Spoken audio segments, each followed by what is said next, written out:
और ईरान की राजधानी तेहरान में एयर स्ट्राइक। अमेरिका इजरायल ने की भीषण बमबारी। जी हां, लगातार हमले जारी है अमेरिका और इजरायल की तरफ से ईरान की राजधानी तेहरान पर एक बार फिर से एयर स्ट्राइक। और हिजबुल्लाह ने इजरायल पर हमला किया। उत्तरी इजरायल में 15 रॉकेट दागे। हिजबुल्लाह के हमलों से इजरायल में भारी नुकसान।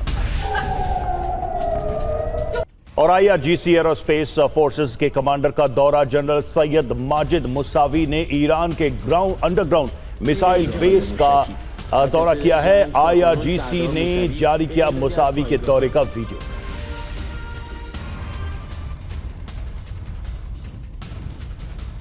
ऑपरेशन ट्रू प्रॉमिस 4 का 88वां चरण जारी। जी हां, IRGC ने जारी किया वीडियो। IRGC एरोस्पेस फोर्स की ड्रोन यूनिट का वीडियो। और तेहरान में IDF की मिसाइल से अटैक। ईरानी ZU-23 एंटी एयरक्राफ्ट गन पर हमला किया गया। ऊंची इमारत की छत पर तैनात था ZU-23 एंटी एयरक्राफ्ट गन। हमले की चपेट में आए 2 लोगों की मौत। और ईरान जंग के बीच मिडिल ईस्ट पहुंचा। एक और अमेरिकी युद्धपोत USS George Bush middle east पहुंचा।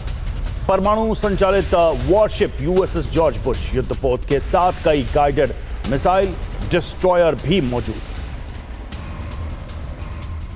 हिजबुल्लाह ने 3 इजरायली सैनिकों की हत्या का दावा किया है। हमले में 3 सैनिकों की मौत का दावा। घात लगाकर किए गए हमले में घटनास्थल पर ही सैनिकों की मौत का दावा।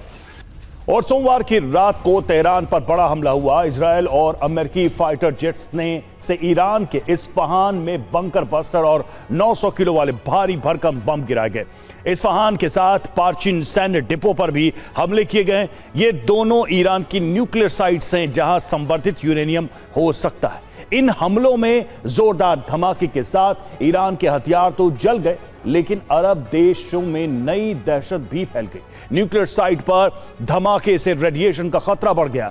अब चिंता है कि अगर वाकई रेडिएशन से फारस की खाड़ी का पानी दूषित हुआ तो अरब में पानी का गंभीर संकट हो जाएगा। रिपोर्ट के मुताबिक अमेरिका और इजरायल ने मिलकर हमला किया था। इस्फहान के हथियारों के डिपो को नष्ट कर दिया गया। बंकर बस्टर बम से जमीन के नीचे मौजूद डिपो भस्म हो गया कि ईरान में 50% टारगेट नष्ट हो चुके हैं। इजराइल अपने लक्ष्य के बहुत करीब पहुंच गया है।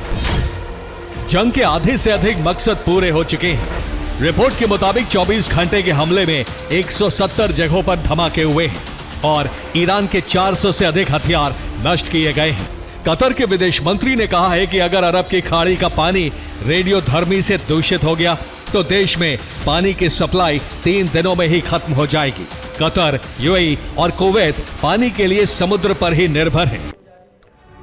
और ईरान के इस्फहान और पार्चिन में अमेरिका ने बमबारी की है। इन दोनों एटमी साइट्स में से किसी एक से भी रेडिएशन की शुरुआत हुई तो उसका सीधा असर फारस की खाड़ी में हो सकता है। रेडियो एक्टिव मटीरियल समुद्र के पानी में घुल जाएंगे और पानी जहरीला हो जाएगा। इसका बहुत व्यापक असर हो सकता है। फारस की खाड़ी सिर्फ एक अहम समुद्री रास्ता नहीं है, यह अरब देशों के लिए पानी का भी बहुत बड़ा स्रोत है। कुवैत, बहरीन, कतर, सऊदी अरब, UAE और ओमान जैसे देश समुद्र के पानी को ही साफ करके पीने के उपयोग में लाते हैं। अब अगर इन देशों का पानी ही बंद हो गया तो सोचिए, ये देश वीरान हो सकते हैं। यहां रहना कितना मुश्किल हो जाएगा। इजरायल ने कैस्पियन सागर तक हमला किया। कैस्पियन सागर के करीब एयर डिफेंस तैनात थे। हमले में ईरान के एयर डिफेंस को नष्ट किया गया। और एक रिपोर्ट के मुताबिक इस्फहान न्यूक्लियर साइट पर हमले से पहले अमेरिका को यहां 18 कंटेनर ट्रकों के आने की खबर मिली थी। हमले से ठीक पहले ट्रक यहां आते हुए देखे गए थे।